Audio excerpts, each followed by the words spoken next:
ನಮ್ಮನ್ನು ಬಹಳವಾಗಿ ಪ್ರೀತಿ ಮಾಡುವ ನಮ್ಮ ತಂದೆ, ನಿಮ್ಮ ನಾಮಕ್ಕೆ ಸ್ತೋತ್ರ ಸ್ವಾಮಿ. ಪವಿತ್ರಾತ್ಮನೇ, ನಿಮ್ಮ ಪ್ರಸನ್ನತೆಯಲ್ಲಿ ನಡೆಸು. ವಾಕ್ಯವನ್ನು ಕೇಳೋ ಪ್ರತಿಯೊಬ್ಬರನ್ನು ಪವಿತ್ರಾತ್ಮನೇ, ನೀನೇ ನಿನ್ನ ಪ್ರಸನ್ನತೆ ನಡೆಸೆಂದು ಬೇಡುತ್ತಿದ್ದೇನೆ. ನಿನ್ನ ಸಹಾಯವಿಲ್ಲದೆ ನಿನ್ನ ವಾಕ್ಯಗಳನ್ನು ತಿಳ್ಕೊಳ್ಳುವುದು ಅಸಾಧ್ಯವಾಗಿದೆ. ಅದೇ ರೀತಿ ವಾಕ್ಯವನ್ನು ಬೋಧಿಸು ನನಗೂ ಪವಿತ್ರಾತ್ಮನೇ, ನಿನ್ನ ವಶದಲ್ಲಿಟ್ಟು ನನ್ನ ನಡೆಸು. ನನ್ನ ಬಾಯಿಂದ ಬರೋ ಪ್ರತಿಯೊಂದು ಮಾತುಗಳು ನಿನ್ನದಾಗಲಿ ಪವಿತ್ರಾತ್ಮನೇ. ನಿನ್ನ ಕೃಪಾಹಸ್ತದಲ್ಲಿ ನನ್ನನ್ನೇ ಒಪ್ಪಿಸ್ತೇನೆ. ಎಲ್ಲ ಸ್ತುತಿ ಸ್ತೋತ್ರ ಘನ ಮಹಿಮೆ ತಂದೆ ಮಗ ಪವಿತ್ರಾತ್ಮರಿಗೆ ಸದಾಕಾಲವೂ ಸಲ್ಲಲಿ. ಆಮೇನ್. Praise the lord. ನಾವು ಮನಸ್ಸಿನ ನವೀಕರಣ ಇದಕ್ಕೆ ಸಂಬಂಧಪಟ್ಟು ದೇವರು ಅದ್ಭುತ ರೀತಿಯಾಗಿ ಅನೇಕ ವಿಷಯಗಳನ್ನು ನಮಗೆ ತಿಳಿಯಪಡಿಸಿದ್ದಾರೆ. ಅದರ ಮುಂದುವರಿದ ಭಾಗವಾಗಿ ಇವತ್ತು ನಾವು ನೋಡೋಣ. ಮುಖ್ಯವಾಗಿ ನಾವು ಇವತ್ತು ಅದಕ್ಕೆ ಸಂಬಂಧಪಟ್ಟ ವಿಷಯದಲ್ಲಿ ಸ್ವಲ್ಪ ಆಳವಾದ ಚಿಂತನೆಗಳಿಗೆ ಹೋಗೋಣ. ಇದಕ್ಕೆ ಇವತ್ತು ಬಹಳ ಮುಖ್ಯವಾಗಿ ಒಂದು ವಾಕ್ಯದ ಆಧಾರದಲ್ಲಿ ನಾವು ನೋಡ್ತೇವೆ. ಅದನ್ನು ನಾವು ಧ್ಯಾನಿಸಿದ್ದೇವೆ. ರೋಮಪುರದವರಿಗೆ ಬರೆದ ಪತ್ರಿಕೆ 12ನೇ ಅಧ್ಯಾಯ 2ನೇ ವಾಕ್ಯ. ಇದರ ಆಧಾರದಲ್ಲಿ ಇಡೀ ಮನಸ್ಸಿನ ನವೀಕರಣದ ವಿಷಯದ ಧ್ಯಾನ ನಾವು ಪ್ರಾರಂಭ ಮಾಡಿದ್ದೆವು. ಇದನ್ನು ಸ್ವಲ್ಪವಾಗಿ ನಾವು ಇನ್ನೂ ಸ್ವಲ್ಪ ಆಳವಾಗಿ ಇವತ್ತು ನೋಡೋಣ. ಆದ್ದರಿಂದ ನೋಡಿ, ಅಲ್ಲಿ ವಾಕ್ಯ ಏನು ಹೇಳ್ತದೆ? 12:2 ರೋಮಪುರದವರಿಗೆ, ಈ ಲೋಕದ ನಡವಳಿಕೆಯನ್ನು ಅನುಸರಿಸದೆ ನೂತನ ಮನಸ್ಸನ್ನು ಹೊಂದಿಕೊಂಡು ಪರಲೋಕ ಭಾವದವರಾಗಿರಿ. ಹೀಗಾದರೆ ದೇವರ ಚಿತ್ತಕ್ಕನುಸಾರವಾದದ್ದು, ಅಂದರೆ ಉತ್ತಮವಾದದ್ದು, ಮೆಚ್ಚುಗೆಯಾದದ್ದು, ದೋಷವಿಲ್ಲದ್ದು ಯಾವುದೆಂದು ವಿವೇಚಿಸಿ ತಿಳ್ಕೊಳ್ಳುವಿರಿ. ಇಲ್ಲಿ ನೂತನ ಮನಸ್ಸನ್ನು ಹೊಂದಿಕೊಳ್ಳಿರಿ ಅಂತ ಹೇಳ್ತದೆ. ನಾವು ಇದನ್ನು ಇಂಗ್ಲೀಷಲ್ಲಿ ನೋಡಿದರೆ be transformed, removing of your mind worldly things ಅಂತ. Then you will be able to test and approve what is God's will. ಇದನ್ನು ನಾವು ಇಲ್ಲಿ ಇಂಗ್ಲೀಷ್ ಭಾಷಾಂತರದಲ್ಲಿದ್ದ ಹಾಗೆ ನೋಡಿದರೆ ನಾವು ಟ್ರಾನ್ಸ್ಫಾರ್ಮ್ಡ್ ಅಂತ ಬರೆದೆ. ವರ್ಡ್ ಅಂದರೆ ರೂಪಾಂತರಗೊಳ್ಳಿ. ಇಲ್ಲಿ ನೂತನ ಮನಸ್ಸನ್ನು ಹೊಂದಿಕೊಳ್ಳಿ ಅಂತ ಅರ್ಥ ಅದೇ ರೀತಿ ಆಗ್ತದೆ. ಆದರೆ ಇಲ್ಲಿ ಭಾಳ ಅಗತ್ಯವಾಗಿ ನಾವು ತಿಳ್ಕೊಳ್ಬೇಕು. ಟ್ರಾನ್ಸ್ಫಾರ್ಮ್ಡ್, ಒಂದು ಕ್ರಿಯೆ ಅಲ್ಲಿ ನಡೆಯಬೇಕು, ಒಂದು ಬದಲಾವಣೆ ಅಲ್ಲಿ ಆಗಬೇಕು. ಇದರ ವಿಷಯದಲ್ಲಿ ಸ್ವಲ್ಪ ನಾವು ಆಳವಾಗಿ ನೋಡೋಣ. ಇದಕ್ಕೆ ಆಗ ಏನಾಗ್ತದೆ? ದೇವರ ಚಿತ್ತ ಏನು, ದೇವರಿಗೆ ಮೆಚ್ಚುಗೆ ಆದದ್ದು ಮತ್ತು ದೇವರ ದೃಷ್ಟಿಯಲ್ಲಿ ಸರಿಯಾದ ದೇವರ ಚಿತ್ತ ಏನು ನಾವು ತಿಳ್ಕೊಳ್ಳಿಕ್ಕೆ ಸಾಧ್ಯ ಆಗ್ತದೆ. ಇಹಲೋಕದ ನಡವಳಿಕೆ ಅಂದರೆ ಇಹಲೋಕದ ಆಲೋಚನೆಗಳನ್ನು ಬಿಟ್ಟು ನಾವು ಇಷ್ಟರ ವರ್ಷ ಲೋಕದ ರೀತಿಯಾಗಿ ನಡ್ಕೊಂಡಿದ್ದೇವೆ.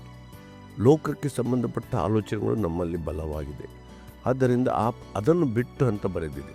ಇಲ್ಲಿ ಸ್ವಲ್ಪ ನಾವು ನೋಡಿದರೆ ಇಲ್ಲಿ ನಾವು ಸಬ್ಕಾನ್ಷಿಯಸ್ ಮೈಂಡ್ ಅಂತ ಹೇಳ್ತೇವೆ. ಅಂದರೆ ನಮ್ಮ ಮನಸ್ಸಿನಲ್ಲಿ ಆಳವಾದ ಒಂದು ಭಾಗ, ಅಥವಾ ನಾವು ಹೃದಯ ಅಂತ ಹೇಳ್ಬೋದು, ಅಥವಾ ನಾವು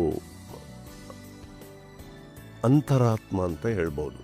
ಏನಾದರೂ ಹೇಳಿ, ಇಲ್ಲಿ ಏನಾಗ್ತದೆ ಅಂದರೆ ನಾವು ಈ ಅಂತರಾತ್ಮ ಅಥವಾ ಸಬ್ಕಾನ್ಷಿಯಸ್ ಮೈಂಡಲ್ಲಿ ಏನು ನೆಲೆಗೊಂಡಿದೆಯೋ ಅದರ ಪ್ರಕಾರವೇ ನಮ್ಮ ಕಾರ್ಯಗಳು ನಡೆಯುತ್ತವೆ. ಅದನ್ನು ನಾವು ತತ್ವಜ್ಞಾನದಲ್ಲಿ ಲಾಜಿಕಲಿ, ಅಂದರೆ ಸರಿಯಾದ ಆಲೋಚನೆಗಳ ಮೇಲೆ ನಿರ್ಧಾರವಾಗುವುದಿಲ್ಲ. ಏನನ್ನು ನಾವು ಭಾಳ ಸಲ ತಿಳ್ಕೊಂಡು ಮಾತನಾಡಿ ನೋಡಿ ಅಲ್ಲಿ ಮುದ್ರಿತವಾಗಿದೆಯೋ ಅದೇ ರೀತಿಯಾಗಿ ನಡೀತದೆ. ಈಗ ಇಲ್ಲಿ ಸಬ್ಕಾನ್ಷಿಯಸ್ ಮೈಂಡ್ ಅಥವಾ ನಮ್ಮ ಹೃದಯದಲ್ಲಿ ಗಟ್ಟಿಯಾಗಿರುವ ಸಂಗತಿಗಳು, ಅದರ ಪ್ರಕಾರ ನಮ್ಮ ಕಾರ್ಯಗಳು, ನಮ್ಮ ಜೀವನ ಶೈಲಿ ಅವಲಂಬಿತವಾಗಿದೆ. ಇದಕ್ಕೆ ಒಂದು ಸಣ್ಣ ಉದಾಹರಣೆಯಾಗಿ ನಾವು ಕೊಡುವುದಾದರೆ ನೋಡಿ, ಇತ್ತೀಚಿನ ದಿವಸಗಳಲ್ಲಿ ನಾವು ಆದಷ್ಟು ರಾತ್ರಿ ಊಟವನ್ನು ಸೂರ್ಯನ ಮುಳುಗು ಅಥವಾ ಸಾಯಂಕಾಲ ಬೇಗ ಮಾಡಿ ರಾತ್ರಿ ಊಟ ಮಾಡುವುದು ಶರೀರಕ್ಕೆ ಒಳ್ಳೆಯದಲ್ಲ ಅಂತ ಹೇಳಿ ವೈಜ್ಞಾನಿಕ ರೀತಿಯಲ್ಲಿ ದೃಢಪಟ್ಟ ಸಂಗತಿಗಳನ್ನು ನಾವು ಯೂಟ್ಯೂಬಲ್ಲಿ, ವಾಟ್ಸಪ್ಪಲ್ಲಿ ಎಲ್ಲ ನೋಡ್ತೇವೆ. ನನಗೆ ಗೊತ್ತಿಲ್ಲ ನೀವು ಎಷ್ಟು ಜನ ಇದರ ವಿಷಯದಲ್ಲಿ ತಿಳ್ಕೊಂಡಿದ್ದೀರಿ. ನಾವು ತಿಳ್ಕೊಂಡಾಗ ನಾವು ಕೂಡ ಇದಕ್ಕೆ ಒಂದು ಪ್ರಯತ್ನ ಪಟ್ಟು ಬೇಗ ಊಟ ಮಾಡುವ ಒಂದು ಅಭ್ಯಾಸಕ್ಕೆ ನಾವು ಪ್ರಯತ್ನಿಸಿದೆವು. ಆದರೂ ಕೂಡ ನಮಗೆ ಆಗಲಿಲ್ಲ ಅದನ್ನು ಮುಂದುವರಿಸಲಿಕ್ಕೆ. ಯಾಕೆಂದರೆ ನಾವು ಎಷ್ಟು ವರ್ಷದಿಂದ ರಾತ್ರಿ 9 ಗಂಟೆಗೆ ಊಟ ಮಾಡುವ ಒಂದು ವ್ಯವಸ್ಥೆ ನಮ್ಮ ಸಬ್ಕಾನ್ಷಿಯಸ್ ಮೈಂಡ್ ಅಥವಾ ನಮ್ಮ ಹೃದಯದಲ್ಲಿ ಗಟ್ಟಿಯಾಗಿ ನೆಲೆಗೊಂಡಿದೆ. ಅದಕ್ಕಾಗಿ ಇಲ್ಲಿ ಪೌಲನು ಕೂಡ ಏನು ಹೇಳ್ತಾನೆಂದರೆ, ಇದು ವೈಜ್ಞಾನಿಕವಾಗಿ ನಾವು ಯೋಚಿಸ್ತೇವೆ, ಆದರೆ ದೇವರ ವಾಕ್ಯದ ಆಧಾರದಲ್ಲಿ ಕೂಡ ಇದು ಸರಿ. ಇಲ್ಲಿ ಪೌಲನು ಏನು ಹೇಳ್ತಾನೆಂದರೆ, ನೋಡಿ ಇಲ್ಲಿ ಲೌಕಿಕ ಚಿಂತನೆಯನ್ನು, ಲೋಕದ ನಡವಳಿಕೆಯನ್ನು ಅನುಸರಿಸದೆ, ಅಂದರೆ ನಮ್ಮ ಸಬ್ಕಾನ್ಷಿಯಸ್ ಮೈಂಡ್, ನಮ್ಮ ಹೃದಯದಲ್ಲಿ ಗಟ್ಟಿಯಾಗಿರುವ ಈ ಲೌಕಿಕ ಸಂಗತಿಗಳನ್ನು ನಾವು ಅನುಸರಿಸದೆ, ನಾವು ನೂತನ ರೂಪಾಂತರಗೊಂಡು ಅಥವಾ ನೂತನ ಮನಸ್ಸನ್ನು ಹೊಂದಿಕೊಂಡು ಅಥವಾ ಬದಲಾವಣೆ ಹೊಂದಿ ಒಂದು ಪರಿವರ್ತನೆ ಆಗಿ ನಮ್ಮ ಹೃದಯವು ಪರಿವರ್ತಿಸುವ ಒಂದು ಕಾರ್ಯವನ್ನು ನಾವು ಪ್ರತಿಯೊಬ್ಬರು ಮಾಡಬೇಕಾಗಿದೆ. ಈಗ ಇದರ ವಿಷಯದಲ್ಲಿ ನಾವು ವಾಕ್ಯ ಧ್ಯಾನ ಮಾಡಿದಾಗ ಈ ಸಂಗತಿಗಳು ನಡೀತವೆ ಅಂತ ಹೇಳಿ ನಾವು ಎಲ್ಲರೂ ಯೋಚಿಸ್ತೇವೆ, ವಿಶ್ವಾಸಿಗಳು. ಆದರೆ ಧ್ಯಾನದ ವಿಷಯದಲ್ಲಿ ಸರಿಯಾಗಿ ಯಾರಿಗೂ ಅರ್ಥ ಆಗಲಿಲ್ಲ. ಎಲ್ಲರೂ ಹೆಚ್ಚಿನ ಆಲೋಚನೆಗಳು ಎಲ್ಲಿಂದ ಬಂದಿವೆ ಅಂದರೆ, ಇದು ಹಿಂದೂ ಸಂಸ್ಕೃತಿಯಿಂದ ಅಥವಾ ಬೌದ್ಧ, ಜೈನ ಧರ್ಮ, ಈ ಎಲ್ಲ ಪೂರ್ವ ದೇಶಗಳಿಂದ, ಏಷ್ಯಾ, ಇಲ್ಲಿಂದ ಬಂದ ಧಾರ್ಮಿಕ ಆಧಾರಗಳಲ್ಲಿ ಧ್ಯಾನ ಅಂದರೆ ಸುಮ್ಮನೆ ಕೂತ್ಕೊಂಡು ನಿಶ್ಶಬ್ದವಾಗಿ ಇರುವುದು. ಇದನ್ನು ಅನೇಕ ಜನರು ಇವತ್ತು ಮಾಡ್ತಾ ಇದ್ದಾರೆ. ಅದರ ಮೂಲಕ ಏನಾಗ್ತದೆ ಅಂದರೆ, ನಮ್ಮ ಮನಸ್ಸಿನಲ್ಲಿರುವ ಭಯ ಇದೆಲ್ಲ ಹೋಗ್ತದೆ ಅಂತ ಯೋಚಿಸ್ತೇವೆ. ಆ ಸಮಯದಲ್ಲಿ ಕೆಲವರು ಅದರಿಂದ ಬಿಡುಗಡೆ ಹೊಂದಬಹುದು. ಈಗ ನನ್ನ ಒಂದು ಸಣ್ಣ ಪ್ರಶ್ನೆ, ಈಗ ನಮ್ಮಲ್ಲಿ ಬಹಳ ಸಾಲ ಇದೆ, ನಮಗೆ ಆ ಸಾಲದ ಭಯ ಕಾಡ್ತಾ ಇದೆ. ಅದಕ್ಕಾಗಿ ಅನೇಕರು ಈ ಎಲ್ಲ ಭಯದಿಂದ ಬಿಡುಗಡೆ ಹೊಂದಲಿಕ್ಕೆ ಧ್ಯಾನ ಕೂಟಗಳಿಗೆ ಹೋಗ್ತಾರೆ ಅಥವಾ ಧ್ಯಾನವನ್ನು ಮಾಡ್ತಾರೆ, ಮೆಡಿಟೇಷನ್ ಅಂತ ಹೇಳ್ತಾರೆ. ಈಗ ಏನಾಗ್ತದೆ, ಆ ಸಮಯದಲ್ಲಿ ನಾವು ಭಾವನಾತ್ಮಕವಾಗಿ ಆ ಸಂಗತಿಗಳನ್ನು ಮರೆತು ಬಿಡ್ತೇವೆ. ಆದರೆ ನಿಜವಾಗಿ ನಮ್ಮ ಸಾಲ ಮುರಿದು ಹೋಗ್ತದಾ? ಇಲ್ಲ. ಸಾಲ ಮುರಿದು ಹೋಗಬೇಕಾದರೆ, ಸಾಲದಿಂದ ಬಿಡುಗಡೆ ಹೊಂದಬೇಕಾದರೆ ದೇವರು ನಮ್ಮನ್ನು ಆಶೀರ್ವಾದ ಮಾಡಬೇಕು. ಅದಕ್ಕೆ ಸಂಬಂಧಪಟ್ಟು ನಾವು ಕೆಲಸ ಮಾಡಬೇಕು, ಸಂಪಾದನೆ ಮಾಡಬೇಕು, ಸಾಲವನ್ನು ಸರಿಯಾದ ಸಮಯದಲ್ಲಿ ಕಟ್ಟಿ ತೀರಿಸಬೇಕು. ತಿಳಿತಲ್ಲ? ಇದೆಲ್ಲ ಭಾವನಾತ್ಮಕವಾಗಿ ನಮಗೆ ಒಂದು ಕ್ಷಣಿಕವಾಗಿ ನಮಗೆ ಒಂದು ಬಿಡುಗಡೆಯನ್ನು ಕೊಡುವ ಆಲೋಚನೆಗಳು. ಅದೇ ತತ್ವವನ್ನು ಇವತ್ತು ನಮ್ಮ ಅನೇಕ ವಿಶ್ವಾಸಿಗಳು ಕೂಡ ಇದನ್ನೇ ಯೋಚಿಸ್ತಾರೆ. ಇದು ನಿಜವಾಗಿ ದೇವರ ವಾಕ್ಯದ ಪ್ರಕಾರ, ದೇವರ ವಾಕ್ಯದ ಧ್ಯಾನ ಅಂದರೆ ಅದಲ್ಲ. ಮೌನವಾಗಿ ಕೂತ್ಕೊಂಡು ದೇವರ ವಾಕ್ಯವನ್ನು ಆಲೋಚನೆ ಮಾಡೋದು ಒಂದು ರೀತಿಯಲ್ಲಿ ಆದರೆ ಅದಕ್ಕೆ ಒಂದು ಸರಿಯಾದ ಅರ್ಥ ಉಂಟು ಧ್ಯಾನಕ್ಕೆ. ಧ್ಯಾನದ ಒಂದು ಈ ದೇವರ ವಾಕ್ಯದ ಪ್ರಕಾರ ಅದಕ್ಕೆ ಏನು ಅರ್ಥ ಅಂತ ಹೇಳಿ ನಾವು ಸರಿಯಾಗಿ ತಿಳ್ಕೊಳ್ಬೇಕು. ಇದನ್ನು ನಾವು ದೇವರ ವಾಕ್ಯದ ಆಧಾರದಲ್ಲಿ ನೋಡಿದಾಗ ಹಿಬ್ರಿಯ ಭಾಷೆಯಲ್ಲಿ ಇಲ್ಲಿ ಬಳಕೆಯಾದ ಪದ ಹಗ ಅಂತ ಹೇಳಿ, ಅಂದರೆ ಅದನ್ನು ಇಂಗ್ಲೀಷಲ್ಲಿ ನಾವು ಹೇಳೋದಾದರೆ ರಿಪೀಟಿಂಗ್ ಅಥವಾ ಪುನರಾವರ್ತಿಸುವುದು. ಆದರೆ ಇದರ ನಿಜವಾದ ಅರ್ಥ ಏನೆಂದರೆ, ಅಲ್ಲಿ ಬಳಕೆಯಾದ ಪದದ ನಿಜವಾದ ವಾಕ್ಯದ ಧ್ಯಾನ, ಹಗ ಎಂಬ ಪದದ ನಿಜವಾದ ಅರ್ಥ ನಾವು ತಿಳ್ಕೊಳ್ಬೇಕಾದರೆ ಅದನ್ನು ಒಂದು ದನ ಅಥವಾ ಆಡುಗಳು ಮೆಲುಕು ಹಾಕುವ ಒಂದು ಆ ವಿಷಯಕ್ಕೆ ಅದು ಅರ್ಥವನ್ನು ಕಲ್ಪಿಸಿಕೊಟ್ಟಿದ್ದಾರೆ. ಅಂದರೆ ಏನು, ದನ ಏನು ಮಾಡ್ತದೆ, ತಾನು ಮೇಯುವಾಗ ಆ ಹುಲ್ಲನ್ನು ತಿಂತದೆ ಮತ್ತು ಅದರ ಹೊಟ್ಟೆಯೊಳಗೆ ಇಟ್ಟು ಅದು ಮೇಯದೇ ಇದ್ದಾಗ ಮತ್ತೆ ಅದು ಹಟ್ಟಿಯಲ್ಲಿದ್ದಾಗ ಪುನಃ ಅದನ್ನು ಮೆಲುಕು ಹಾಕ್ತದೆ ಹಿಂದೆ ತಂದು. ಆಗ ಆ ಮೆಲುಕು ಹಾಕಿದಾಗ ಮಾತ್ರ ಅದರಲ್ಲಿರುವ ಆ ಪೌಷ್ಟಿಕಾಂಶಗಳು ಅದರ ಶರೀರಕ್ಕೆ ಮತ್ತೆ ಸರಿಯಾಗಿ ಜೀರ್ಣ ಆಗಿ ಶರೀರಕ್ಕೆ ಸೇರಲಿಕ್ಕೆ ಸಾಧ್ಯ ಆಗ್ತದೆ. ಇಲ್ಲದಿದ್ದರೆ ಅದು ತಿಂದದ್ದು ಸೆಗಣಿಯಲ್ಲಿ ಮಾತ್ರ ಹೊರಗೆ ಹೋಗ್ತದೆ ವಿನ ಅದರಿಂದ ಆ ದನಕ್ಕೆ ಮೆಲುಕು ಹಾಕದೇ ಇರುವುದರಿಂದ ಏನು ಪ್ರಯೋಜನ ಇರುವುದಿಲ್ಲ. ಆದ್ದರಿಂದ ಇಲ್ಲಿ ಉಪಯೋಗವಾದ ಆ ಇಬ್ರಿಯ ಪದ ಏನೆಂದರೆ ಹಗ ಅಂದರೆ ಮೆಲುಕು ಹಾಕುವುದು. ಆದ್ದರಿಂದ ನಾವು ಪ್ರತಿಯೊಬ್ಬರು ಸ್ವಲ್ಪ ಸ್ಪಷ್ಟವಾಗಿ ತಿಳ್ಕೊಳ್ಬೇಕು. ದೇವರ ವಾಕ್ಯದ ಧ್ಯಾನ, ದೇವರ ವಾಕ್ಯದ ಪ್ರಕಾರ ಅಂದರೆ ಮೆಲುಕು ಹಾಕುವುದು. ಇದು ದೃಢಪಡಿಸಲಿಕ್ಕೆ ನಮಗೆ ದೇವರ ವಾಕ್ಯದಲ್ಲಿ ದೇವರು ಯಾರಿಗೆ, ಯೋಶುವನಿಗೆ ಇದನ್ನು ಹೇಳಿದ್ದು, ನಿನ್ನ ಬಾಯಲ್ಲಿ ಧರ್ಮಶಾಸ್ತ್ರವು ತಪ್ಪಬಾರದು. ಯೋಶುವನ ಪುಸ್ತಕ 1ನೇ ಅಧ್ಯಾಯ 8-9 ವಾಕ್ಯದಲ್ಲಿ ತಪ್ಪಬಾರದು ಅಂದರೇನು? ಅವನು ನಿರಂತರವಾಗಿ ಧರ್ಮಶಾಸ್ತ್ರದ ಆಜ್ಞೆಗಳನ್ನು ತನ್ನ ಬಾಯಲ್ಲಿ ಉಚ್ಚರಿಸಬೇಕು.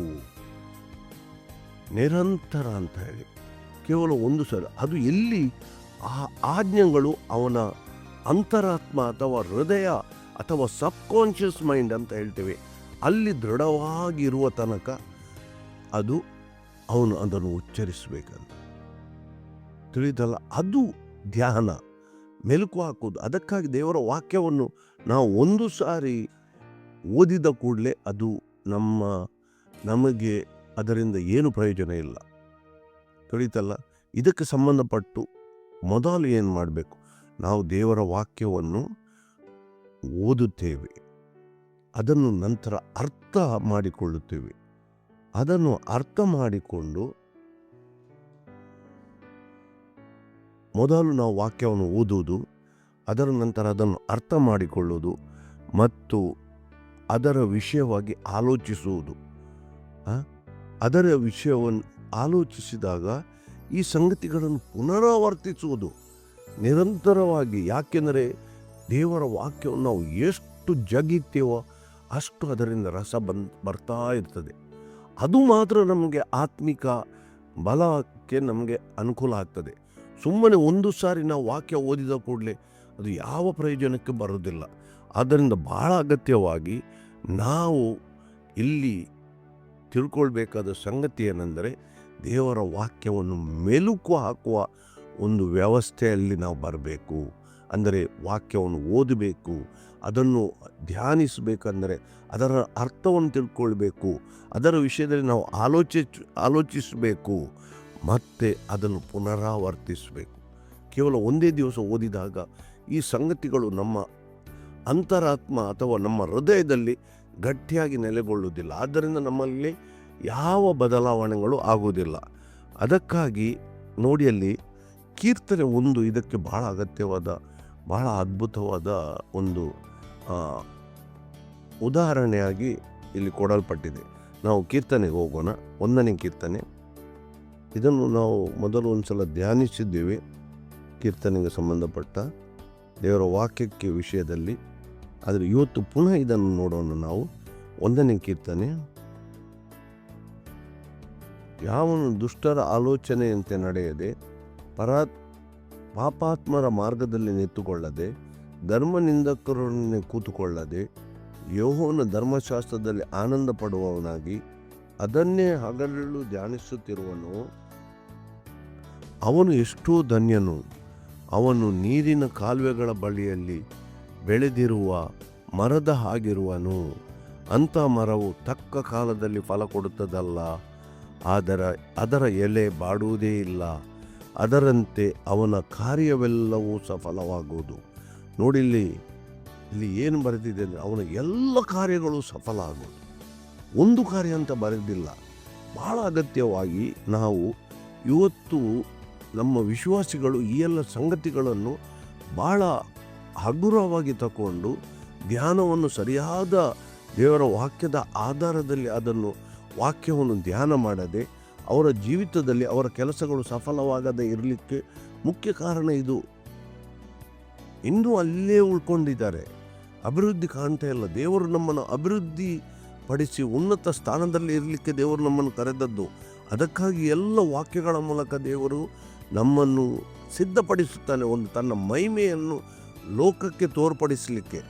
ದೇವರ ವಾಕ್ಯದಲ್ಲಿ ಒಂದು ವಾಕ್ಯ ಇದೆ, ದೇವರು ಲೋಕವನ್ನು ಪ್ರಸರಿಸುತ್ತಾ ತನ್ನ ಪ್ರಭಾವವನ್ನು ಯಾರ ಮೂಲಕ ವ್ಯಕ್ತಪಡಲಿ ಎಂದು ನೋಡ್ತಾ ಇದ್ದಾನಂತೆ. ದೇವರು ಈ ಲೋಕದಲ್ಲಿ ತನ್ನ ಅದ್ಭುತ ಕಾರ್ಯಗಳನ್ನು ಮಾಡಲಿಕ್ಕೆ ಸಿದ್ಧನಿದ್ದಾನೆ. ಆದರೆ ಸಮಸ್ಯೆ ನಾವು ಅದಕ್ಕೆ ಸಿದ್ಧರಾಗಲಿ. ದೇವರು ನಮ್ಮನ್ನು ಭಾಳ ಅದ್ಭುತ ಸ್ಥಾನದಲ್ಲಿ ಇರಲಿಕ್ಕೆ ಕರೆದಿದ್ದಾನೆ. ಆದರೆ ನಾವು ಸಿದ್ಧರಿಲ್ಲ. ಯಾಕೆ? ನಾವು ಸರಿಯಾಗಿ ದೇವರ ವಾಕ್ಯಗಳನ್ನು ಅರ್ಥ ಮಾಡಿಕೊಂಡು ಅದನ್ನು ಅಭ್ಯಾಸಿಸಲಿಲ್ಲ. ಆ ಪ್ರಕಾರ ದೇವರ ವಾಕ್ಯದ ಜ್ಞಾನದ ಆಧಾರದಲ್ಲಿ ನಾವು ಅದನ್ನು ತಿಳ್ಕೊಳ್ಳಿಲ್ಲ. ಆದ್ದರಿಂದ ಇದು ಎಲ್ಲ ಸಮಸ್ಯೆಗಳು ನಮ್ಮದು ಅಲ್ಲಿ ಉಂಟಾಗಿದೆ. ನೋಡಿ, ಅಲ್ಲಿ ಹಗಲಿರುಳು ಧ್ಯಾನಿಸುವವನಂತ ಬರೆದಿದೆ. ಈಗ ಆ ಲೆಕ್ಕದಲ್ಲಿ ನಾವು ಇಡೀ ದಿನ ಕೆಲಸ ಮಾಡದೆ ರಾತ್ರಿ ಹಗಲು ಬೈಬಲೇ ಓದಬೇಕಂತ ಹೇಳ್ತದೆ. ಏನಿಲ್ಲ. ಧ್ಯಾನ ಅಂದರೆ ಏನು? ಈಗ ಒಂದು ವಾಕ್ಯವನ್ನು ನಾವು ಓದುವುದು, ಆ ವಾಕ್ಯ ನಮ್ಮಲ್ಲಿ ನೆನಪಲ್ಲಿ ಇರಬೇಕು. ನಾವು ಬಸ್ಸಲ್ಲಿ ಹೋಗ್ತಾ ಇರಬೇಕು, ಕೆಲಸ ಮಾಡುವಾಗ ವಾಕ್ಯ ನೆನಪು ತರಲಿಕ್ಕೆ ನಮಗೇನೂ ತೊಂದರೆ ಇಲ್ಲ. ಕೆಲಸ ನಾವು ಮಾಡ್ತಾ ಇರ್ತೀವಿ, ನಮಗೆ ನೆನಪು ಬಂದಾಗ ಆ ವಾಕ್ಯವನ್ನು ನೆನಪಿಗೆ ತರಬೇಕು. ಅದನ್ನು ಹೇಳುವುದು ಧ್ಯಾನಿಸುವುದು. ಮಲಗುವ ಮೊದಲು ಪುನಃ ಆ ವಾಕ್ಯವನ್ನು ನಾವು ಉಚ್ಚರಿಸುವುದು. ಇದರ ಮೂಲಕ ಏನಾಗ್ತದೆ? ಈ ಕಾರ್ಯಗಳು ನಿರಂತರವಾಗಿ ಮಾಡುವುದರಿಂದ ನಮ್ಮ ಅಂತರಾತ್ಮದಲ್ಲಿ ಅಥವಾ ನಮ್ಮ ಸಬ್ಕಾನ್ಷಿಯಸ್ ಮೈಂಡ್ ಅಥವಾ ನಮ್ಮ ಹೃದಯದಲ್ಲಿ ಇದು ಗಟ್ಟಿಯಾಗಿ ನೆಲೆಗೊಳ್ತದೆ. ಯಾವಾಗ ಈ ವಾಕ್ಯಗಳು ನಮ್ಮ ಹೃದಯದಲ್ಲಿ ನೆಲೆಗೊಳ್ತಾವ, ಆಗ ನಮ್ಮ ಜೀವನ ಅದೇ ರೀತಿಯಾಗಿ ಕಾರ್ಯ ಪ್ರಾರಂಭ ಮಾಡುತ್ತೆ. ನಮ್ಮ ನಂಬಿಕೆ ಬಲ ಆಗ್ತದೆ. ಎಂಥ ಕಷ್ಟ ಬಂದರೂ ನಮಗೆ ಸಮಸ್ಯೆ ಇರುವುದಿಲ್ಲ. ನಾವು ಯಾವುದೇ ಒಂದು ವ್ಯಾಪಾರ ಮಾಡಿರಲಿ ಅಥವಾ ಯಾವುದೇ ಕೆಲಸ ಮಾಡಿರಲಿ, ಅದರಲ್ಲಿ ನಮಗೆ ಅನೇಕ ಅಡೆತಡೆಗಳು ಬರ್ಬೋದು.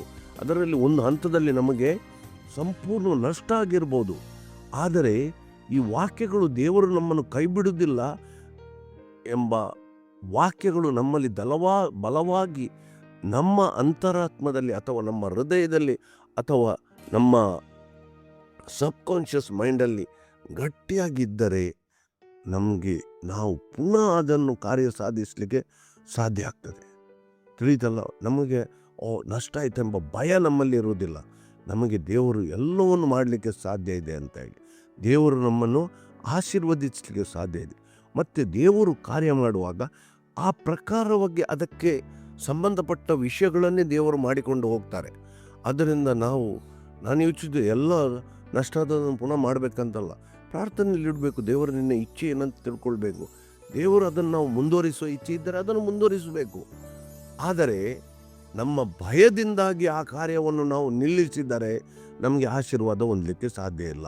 ಈಗ ಆ ಭಯ ನಮ್ಮಿಂದ ಹೋಗಬೇಕಾದರೆ ನಾವು ದೇವರ ವಾಕ್ಯಕ್ಕೆ ಸಂಬಂಧಪಟ್ಟ ಆಶೀರ್ವಾದದ ವಾಕ್ಯಗಳು, ಯೆಹೋವನಿಗೆ ಕುರುಬನು, ದೇವರು ನಮ್ಮನ್ನು ಕೈ ಬಿಡುವುದಿಲ್ಲ, ನಾವು ಕಾರ್ಗತ್ತನ್ನು ಕಣಿವೆಯಲ್ಲಿ ನಡೆಯುವಾಗಲೂ ಆತನ ಹತ್ತಿರವಿರುವುದರಿಂದ ನಾನು ಕೇಡಿಗೆ ಹೆದರೇನು, ನನಗೆ ಇಲ್ಲ, ನಾವು ಸಾಲಗಾರರು ಅಲ್ಲ, ನಾವು ಸಾಲ ಕೊಡುವವರೇ ಹೊರತು ಸಾಲ ತಗೊಳ್ಳುವವರಲ್ಲ.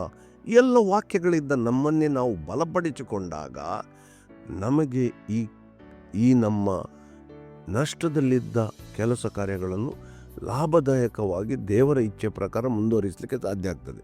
ಆದರೆ ಇದರಲ್ಲಿ ದೇವರ ಇಚ್ಛೆ ನಾವು ಮೊದಲು ತಿಳ್ಕೊಳ್ಬೇಕು. ನಮ್ಮ ಪ್ರಾರ್ಥನೆಯನ್ನು ಗಟ್ಟಿರಬೇಕು. ದೇವರ ಮೇಲೆ ಅವಲಂಬಿತವಾಗಬೇಕು.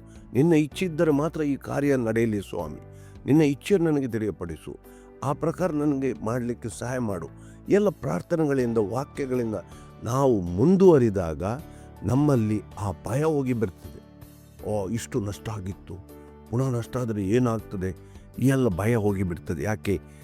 ದೇವರ ವಾಗ್ದಾನಗಳು, ದೇವರ ವಾಕ್ಯಗಳು, ದೇವರು ಯಾವ ರೀತಿಯಾಗಿ ತನ್ನ ಮಕ್ಕಳನ್ನು ಕಾಪಾಡುತ್ತಾನೆ, ದೇವರು ಯಾವ ರೀತಿಯಾಗಿ ತನ್ನ ಮಕ್ಕಳನ್ನು ಆಶೀರ್ವದಿಸ್ತಾನೆ, ದೇವರ ಎಲ್ಲ ಅದ್ಭುತ ಕಾರ್ಯಗಳು ನಮ್ಮಲ್ಲಿ ಆ ಅಂತರಾತ್ಮದಲ್ಲಿ ಅಥವಾ ಸಬ್ಕಾನ್ಷಿಯಸ್ ಮೈಂಡ್, ನಮ್ಮ ಹೃದಯದಲ್ಲಿ ಗಟ್ಟಿಯಾಗಿ ನೆಲೆಗೊಂಡಾಗ ನಮ್ಮ ನಂಬಿಕೆ ಬಲಗೊಳ್ಳುತ್ತದೆ ಮತ್ತು ಆ ಕಾರ್ಯಗಳು ನಾವು ಸಾಧಿಸಲಿಕ್ಕೆ ಸಾಧ್ಯವಾಗ್ತದೆ. ನೋಡಿ, ಇಲ್ಲಿ ಇನ್ನೊಂದು ವಿಷಯ ಇಲ್ಲಿ ಪ್ರಸ್ತಾಪಿಸಿದೆ. ಮೊದಲನೇ ಕೀರ್ತನೆಯಲ್ಲಿ, ಆತನು ನದಿಯ ಬದಿಯಲ್ಲಿ ಇರುವ ಮರದ ಹಾಗೆ ಇರುವನು. ಅಂದರೆ ಏನು? ಅಲ್ಲಿ ಯಾವತ್ತೂ ನೀರು ಕಡಿಮೆ ಆಗುವುದೇ ಇಲ್ಲ. ನೀವು ವೈಜ್ಞಾನಿಕವಾಗಿ ಒಂದು ಮರದ ಫಿಸಿಯಾಲಜಿ ನೀವು ನೋಡಿದರೆ ನೀರು ಬಹಳ ಅಗತ್ಯವಾದ ವಸ್ತು. ಯಾಕೆ? ನೀರು ಒಂದು ಗಿಡಕ್ಕೆ ಬೇಕು, ಅಷ್ಟು ಮಾತ್ರ ಅಲ್ಲ, ಆಹಾರ ಪದಾರ್ಥಗಳನ್ನು, ಪೋಷಕಾಂಶಗಳನ್ನು ಬೇರಿನಿಂದ ಮರ ಎಲೆಗೆ, ಎಲೆಯಲ್ಲಿ ಆಹಾರ ತಯಾರಾಗೋದು ಸೂರ್ಯನ ಕಿರಣಗಳನ್ನು ತಗೊಂಡು, ಅಲ್ಲಿ ಅದನ್ನು ತಕೊಂಡು ಹೋಗಬೇಕಾದ್ರೆ ನೀರು ಬೇಕೇ ಬೇಕು. ನೀರಿಲ್ಲದೆ ಪೋಷಕಾಂಶಗಳನ್ನು ಎಲೆಗಳಿಗೆ ತಲುಪಿಸಲಿಕ್ಕೆ ಗಿಡಕ್ಕೆ ಆಗುವುದಿಲ್ಲ. ಆದ್ದರಿಂದ ಅವನು ಯಾವ ರೀತಿಯಾಗಿರ್ತಾನೆ, ಅವನ ಜೀವಿತದಲ್ಲಿ ಬೇಕಾದ ಎಲ್ಲ ಪೋಷಕಾಂಶಗಳು, ಅಂದರೆ ಏನು, ಅವನ ಜೀವಿತಕ್ಕೆ ಬೇಕಾದ ಎಲ್ಲ ಸಂಗತಿಗಳು ಯಾವಾಗಲೂ ಅವನಲ್ಲಿ ಇರ್ತವೆ. ಆ ಒಂದು ಕೆಲಸ ಮಾಡಲಿಕ್ಕೆ ಬೇಕಾದ ಧೈರ್ಯ, ಆ ಛಲ, ಆ ಒಂದು ನಂಬಿಕೆ ಯಾವಲ್ಲಿ ಅವನು ಇರ್ತದೆ, ಯಾವತ್ತೂ ಕಡಿಮೆ ಆಗುವುದಿಲ್ಲ. ಯಾವಾಗ ಹಗಲಿರುಳು ಧ್ಯಾನಿಸುವವನಂತ ಬರೆದಿದೆ. ಅಂದರೆ ನಾವು ಈ ವಾಕ್ಯಗಳನ್ನು, ಈ ವಾಗ್ದಾನಗಳನ್ನು ಗಟ್ಟಿಯಾಗಿ ಯೋಚಿಸಿ ಓದಿ ಅದನ್ನು ಬಾಯಿಂದ ಉಚ್ಚಾರ ಮಾಡಿ ನಮ್ಮ ಅಂತರಾತ್ಮದಲ್ಲಿ ಅಥವಾ ಸಬ್ ಕಾನ್ಷಿಯಸ್ ಮೈಂಡ್ ಅಥವಾ ಹೃದಯದಲ್ಲಿ ನಾವು ಗಟ್ಟಿಯಾಗಿ ನೆಲೆಗೊಳಿಸಿದಾಗ ಈ ಕಾರ್ಯಗಳು ನಮ್ಮ ಹೃದಯದಲ್ಲಿ ಗಟ್ಟಿಯಾಗಿ ಉರ್ತವೆ. ಆದ್ದರಿಂದ ಇದನ್ನು ನಾವು ಬಹಳ ಅಗತ್ಯವಾಗಿ ತಿಳ್ಕೊಳ್ಬೇಕಾದ ಸಂಗತಿಯಾಗಿದೆ. ಈಗ ನೋಡಿ, ನಾವು ದೇವರ ವಾಕ್ಯದಲ್ಲಿ ಒಂದು ಉದಾಹರಣೆಗೆ ನೋಡೋಣ. ಈಗ ಯಾವ ರೀತಿಯಾಗಿ ಒಂದು ಉದಾಹರಣೆಯಾಗಿ ನಾವು ದೇವರ ವಾಕ್ಯವನ್ನು ಗಟ್ಟಿಯಾಗಿ ನಮ್ಮ ಧ್ಯಾನ ಮಾಡುವುದಂತ, ಇದಕ್ಕೆ ನಾವು ಉದಾಹರಣೆಯಾಗಿ ರೋಮಪುರದವ್ರು ಬರೆದ ಪತ್ರಿಕೆಯಲ್ಲಿ ಒಂದು 8ನೇ ಅಧ್ಯಾಯ 1ನೇ ವಾಕ್ಯಕ್ಕೆ ಹೋಗೋಣ. ನಾವು ರೋಮಪುರದವ್ರಿಗೆ ಬರೆದ ಪತ್ರಿಕೆ 8ನೇ ಅಧ್ಯಾಯ 1ನೇ ವಾಕ್ಯ. ಆದ್ದರಿಂದ ಕ್ರಿಸ್ತ ಯೇಸುವಿನಲ್ಲಿ ಇರುವವರಿಗೆ ಅಪರಾಧ ನಿರ್ಣಯವು ಈಗ ಇಲ್ಲವೇ ಇಲ್ಲ. ನೋಡಿ, ಈಗ ಈ ವಾಕ್ಯ ಏನು ಹೇಳ್ತದೆ, ಯಾರು ನಾವು ಕ್ರಿಸ್ತ ಯೇಸುವಿನಲ್ಲಿದ್ದೇವ ನಮಗೆ ಅಪರಾಧ ನಿರ್ಣಯ ಇಲ್ಲ. ಅಂದರೆ ಏನು, ನಮಗೆ ನಮ್ಮ ತಪ್ಪುಗಳಿಗೆ ಒಂದು ಶಿಕ್ಷೆ ಪರಲೋಕದಲ್ಲಿರುವಾಗ ಇಲ್ಲ ಅಂತ ಹೇಳಿ ನಾವು ಅಪರಾಧ ನಿರ್ಣಯ, ಅಂದರೆ ನಾವು ಕ್ರಿಸ್ತನು ನಮ್ಮ ಎಲ್ಲ ಪಾಪಾಪರಾಧಗಳನ್ನು ಕ್ಷಮಿಸಿದ್ದಾನೆ, ನಮಗೆ ಆ ಪಾಪಗಳಿಗೆ ಶಿಕ್ಷೆ ಪರಲೋಕದಲ್ಲಿ ಇಲ್ಲ ಅಂತ ಹೇಳಿ. ಈಗ ಈ ವಾಕ್ಯಗಳನ್ನು ನಾವು ಗಟ್ಟಿಯಾಗಿ ಓದಿ ಆಲೋಚನೆ ಮಾಡಿಕೊಂಡಾಗ ಏನು, ದೇವರು ನಮ್ಮ ಎಲ್ಲ ಪಾಪಗಳನ್ನು ಯೇಸು ಕ್ರಿಸ್ತನು ತನ್ನ ಕ್ರೂಜೆಯಲ್ಲಿ ಹೊತ್ತು ನಮಗೆ ತೀರಿಸಿದ್ದಾನೆ, ನಮ್ಮನ್ನು ಕ್ಷಮಿಸಿದ್ದಾನೆ. ನಾವು ಬಲಹೀನತೆಯಲ್ಲಿ ಬಿದ್ದು ಹೋದಾಗ ಕೂಡ ಈ ವಾಕ್ಯಗಳು ನಮಗೆ ಗಟ್ಟಿಯಾಗಿದ್ದರೆ ಕೂಡಲೇ ಕ್ಷಮಾಪಣೆ ಬೇಡಿ ಮತ್ತೆ ನಾವು ಪುನಃ ನಮ್ಮ ಆತ್ಮಿಕ ಜೀವಿತವನ್ನು ಕಟ್ಟಲಿಕ್ಕೆ ಸಾಧ್ಯ ಆಗ್ತದೆ. ಇಲ್ಲದಿದ್ದರೆ ನಾವು ಪಾಪ ಬಲಹೀನತೆಯಲ್ಲಿ ಪಾಪ ಮಾಡಿದ್ವಿ, ಇಲ್ಲೋ ನಾನು ಬಿದ್ದು ಹೋದೆ, ನಾನು ಪಾಪ ಮಾಡಿದ್ದೆ, ಇನ್ನು ನಾನು ನರಕಕ್ಕೂ ಹೋಗ್ತೇನೆ, ಈ ಭಯವೇ ನಮ್ಮನ್ನು ಕಾಡುತ್ತದೆ. ನೋಡಿ, ಅಲ್ಲಿ ಕೀರ್ತನೆಯಲ್ಲಿ ಕೂಡ ದಾವೀದನು ಏನು ಹೇಳ್ತಾನೆ, ನನ್ನ ರಕ್ಷಣಾನಂದವನ್ನು ತಿರುಗಿ ನನಗೆ ಅನುಭವಿಸಲಿಕ್ಕೆ ಮಾಡು. ಅಂದರೆ ಏನು, ಅವನು ಪಾಪ ಮಾಡಿದಾಗ ಆ ಆನಂದ ಅವನಿಂದ ಹೋಯಿತು, ಅದಕ್ಕೆ ತಿರುಗಿ ಅನುಭವಿಸಲಿಕ್ಕೆ ನಾವು ಪ್ರತಿಯೊಬ್ಬರು ರಕ್ಷಣಾ ಆನಂದದಲ್ಲಿ ಜೀವಿಸುವಂತೆ ಆಗಬೇಕು. ಅದಕ್ಕಾಗಿ ನೋಡಿ, ಇದು ಉದಾಹರಣೆಯಾಗಿ ಈ ವಾಕ್ಯವನ್ನು ನಾವು ಧ್ಯಾನಿಸಬೇಕು, ಇದರಿಂದ ಬಾಯಿಂದ ಉಚ್ಚರಿಸಬೇಕು. ಏನು, ಕ್ರಿಸ್ತನಲ್ಲಿದ್ದವರಿಗೆ ಅಪರಾಧ ನಿರ್ಣಯ ಇಲ್ಲವೇ ಇಲ್ಲ. ಕ್ರಿಸ್ತ ಯೇಸುವಿನಲ್ಲಿರುವವರಿಗೆ ಅಪರಾಧ ನಿರ್ಣಯ ಇಲ್ಲ. ನಮಗೆ ನೀವು ಅದಕ್ಕೆ ಸಂಬಂಧಪಟ್ಟ ಕೊರಿಂಥದವರಿಗೆ ಬರೆದ 1ನೇ ಪತ್ರಿಕೆ 11ನೇ ಅಧ್ಯಾಯದಲ್ಲಿ ನೋಡಿದರೆ, ಲೋಕದವರ ಸಂಗಡ ನಿಮಗೆ ನ್ಯಾಯ ತೀರ್ಪು ಆಗಬಾರ್ದಂತ ಈ ಲೋಕದಲ್ಲೇ ದೇವರು ಶಿಕ್ಷಿಸ್ತಾನೆ ಅಂತ ಬರೆದಿದೆ ಅಲ್ಲಿ. ಅಂದರೆ ಯಾರೆಲ್ಲ ನಾವು ಕ್ರಿಸ್ತನ ಮೇಲೆ ನಂಬಿಕೆ ಇಟ್ಟಿದ್ದೇವ, ನಮಗೆ ಲೋಕದವರ ಸಂಗಡ ಆಗುವ ನ್ಯಾಯ ತೀರ್ಪಿನಲ್ಲಿ ನಮ್ಮ ನ್ಯಾಯ ತೀರ್ಪು ಆಗುವುದಿಲ್ಲ. ನಾವು ಎಲ್ಲರೂ ಪರಲೋಕ ಬಾಧ್ಯಸ್ಥರಾಗಿ ದೇವರು ನಮ್ಮನ್ನು ನಮ್ಮ ಎಲ್ಲ ಪಾಪ ಅಪರಾಧಗಳನ್ನು ಕ್ಷಮಿಸಿದ್ದಾರೆ. ಈ ವಾಕ್ಯಗಳನ್ನು ಗಟ್ಟಿಯಾಗಿ ನಾವು ಪುನಃ ಉಚ್ಚರಿಸಿದಾಗ, ಪುನಃ ಅದನ್ನು ಧ್ಯಾನಿಸಿದಾಗ, ಆಲೋಚಿಸಿಕೊಂಡಾಗ ಒಂದೇ, ಕ್ರಿಸ್ತ ಯೇಸುವಿನಲ್ಲಿರುವವರಿಗೆ ಅಪರಾಧ ನಿರ್ಣಯ ಇಲ್ಲ. ನಾನು ದೇವರ ಮಗನು, ನಾನು ಪರಲೋಕದ ಬಾಧ್ಯಸ್ಥನು, ನನ್ನ ಪಾಪಗಳನ್ನು ಯೇಸು ಕ್ರೂಜೆಯಲ್ಲಿ ತೀರಿಸಿದ್ದಾನೆ, ಆದ್ದರಿಂದ ನನ್ನ ಪರಲೋಕದ ಬಾಧ್ಯಸ್ಥ. ನಮಗೆ ಆಗ ರಕ್ಷಣಾ ಆನಂದ ನಮ್ಮಲ್ಲಿ ಉಕ್ಕಿ ಬರುತ್ತದೆ, ನಮಗೆ ಭಯ ಹೋಗುತ್ತದೆ. ತಿಳಿತಲ್ಲ? ಇದೇ ರೀತಿಯಾಗಿ ಇದೊಂದು ಸಣ್ಣ ಉದಾಹರಣೆ. ಅದೇ ರೀತಿಯಾಗಿ ನಾವು ಒಂದು ವೇಳೆ ಸಾಲದ ಭಯ ನಮಗೆ ಕಾಡುವುದಾದರೆ, ದೇವರ ಮಕ್ಕಳು ಸಾಲ ಕೊಡುವವರೇ ಹೊರತು ಸಾಲ ತಕ್ಕೊಳ್ಳುವವರಲ್ಲ. ಗಟ್ಟಿಯಾಗಿರಬೇಕು. ಆ ಮಾತುಗಳನ್ನು ನಾವು ಉಚ್ಚರಿಸಿಕೊಂಡಾಗ ನಮ್ಮ ಆತ್ಮದಲ್ಲಿ ಗಟ್ಟಿಯಾಗಿ ದೇವರ ವಾಕ್ಯಗಳು ಈ ಸಬ್ ಕಾನ್ಷಿಯಸ್ ಮೈಂಡಲ್ಲಿ ನೆಲೆಗೊಂಡಾಗ ನಮಗೆ ಆ ಭಯ ಹೋಗಿಬಿಡ್ತದೆ. ಮತ್ತು ದೇವರು ಖಂಡಿತವಾಗಿಯೂ ಆ ನಂಬಿಕೆ ಗಟ್ಟಿ ಆಗ್ತದೆ. ನಮ್ಮ ಸಾಲ ಎಲ್ಲ ನಮಗೆ ಅಸಾಧ್ಯ ಅಂತ ಅನಿಸ್ಬೋದು, ಆದರೆ ದೇವರಿಗೆ ಯಾವುದು ಅಸಾಧ್ಯ ಅಲ್ಲ. ಆ ನಂಬಿಕೆ ಬರುವ ತನಕ ದೇವರು ನಮ್ಮಲ್ಲಿ ಆ ಕಾರ್ಯಗಳನ್ನು ಮಾಡಲಿಕ್ಕೆ ಆಗೋದಿಲ್ಲ. ಈಗ ಆ ನಂಬಿಕೆಯಲ್ಲಿ ಬರುತ್ತದೆ, ನಮ್ಮ ಅಂತರಾತ್ಮದಲ್ಲಿ ಅಥವಾ ನಮ್ಮ ಸಬ್ಕಾನ್ಷಿಯಸ್ ಮೈಂಡಲ್ಲಿ ಈ ವಾಕ್ಯಗಳು ಗಟ್ಟಿಯಾಗಿ ನೆಲೆಗೊಳ್ಳಬೇಕು. ಅದು ರೂಪಾಂತರ, ಅದು ಟ್ರಾನ್ಸ್ಫಾರ್ಮೇಷನ್, ಅಂಥ ಒಂದು ಬದಲಾವಣೆ ನಮ್ಮಲ್ಲಿ ಆಗಬೇಕು. ಅದನ್ನು ಧ್ಯಾನ ರೂಪದಲ್ಲಿ, ವಾಕ್ಯದ ಧ್ಯಾನದ ಮೂಲಕ ನಾವು ಹೊಸ ಮನಸ್ಸನ್ನು ಹೊಂದಿಕೊಳ್ಬೇಕಂತ ಪೌಲನು ಹೇಳುವ ಸಂಗತಿ ಅದು. ಆದ್ದರಿಂದ ಇದು ಬಹಳ ಅಗತ್ಯವಾಗಿ ನಮ್ಮ ಆಲೋಚನೆಗಳು ವಿವೇಚನೆ ಪುನರಾವರ್ತನೆ ಆಗುವ ಸಂಗತಿಗಳಾಗಿದೆ. ನೋಡಿ, ಪುನರಾವರ್ತಿಸುವಾಗ ನೋಡಿ, ನಾವು ತಲೆಗೆ ಶಾಂಪು ಹಾಕ್ತೇವೆ, ಎಲ್ಲಿಂದ ಪ್ರಾರಂಭ ಆದದ್ದು? ಜಾಹೀರಾತು ನೋಡಿ, ಟಿ ವಿಯಲ್ಲಿ ಇದರಲ್ಲಿ ಜಾಹೀರಾತು ನೋಡಿ, ನಿಜವಾಗಿ ಕೂದಲು ಉದ್ದ ಆಗ್ತದೆ ಅಂತ ಹೇಳಿ ನಾವು ಶಾಂಪು ಹಾಕಿದ್ದೇವೆ, ಹಾಕ್ಲಿಕ್ಕೆ ಶುರು ಮಾಡಿದ್ದೆವು? ಇಲ್ಲ. ಇದೆಲ್ಲ ಏನು? ಪುನಃ ಪುನಃ ಈ ಸಂಗತಿಗಳನ್ನು ನಮಗೆ ಅಡ್ವರ್ಟೈಸ್ ಮೂಲಕ, ಜಾಹೀರಾತುಗಳ ಮೂಲಕ ತೋರಿಸಿದ್ದರಿಂದ ಹೌದು ಹೌದು ಉದ್ದ ಆಗ್ತದೆ ಕೆಲಸ ಕೂದಲುಗಳು. ಈ ಸಂಗತಿಗಳು ನಮ್ಮನ್ನು ಅಂತರಾತ್ಮದಲ್ಲಿ ಅಥವಾ ಸಬ್ಕಾನ್ಷಿಯಸ್ ಮೈಂಡಲ್ಲಿ ಗಟ್ಟಿಯಾಗಿ ಈ ಜಾಹೀರಾತುಗಳು ನೋಡಿ ನೋಡಿ ಅಲ್ಲಿ ಬಲವಾಗಿರುವುದರಿಂದ ನಾವು ಅದನ್ನು ಉಪಯೋಗ ಮಾಡಲಿಕ್ಕೆ ಪ್ರಾರಂಭ ಮಾಡ್ತೇವೆ.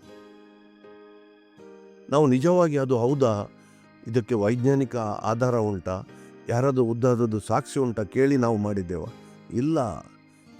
ಯಾಕೆ? ಅದೇ ರೀತಿಯಾಗಿ ನಮ್ಮ ದೇವರ ವಾಕ್ಯಗಳು ನಮ್ಮ ಅಂತರಾತ್ಮದಲ್ಲಿ ಬಲವಾಗಿ, ನಮ್ಮ ಸಬ್ಕಾನ್ಷಿಯಸ್ ಮೈಂಡಲ್ಲಿ ಬಲವಾಗಿ ನೆಲೆಗೊಂಡಾಗ ನಮ್ಮ ಕಾರ್ಯಗಳು ಕೂಡ ಆ ದೇವರ ವಾಕ್ಯದ ಪ್ರಕಾರ ಪ್ರಾರಂಭ ಆಗ್ತವೆ.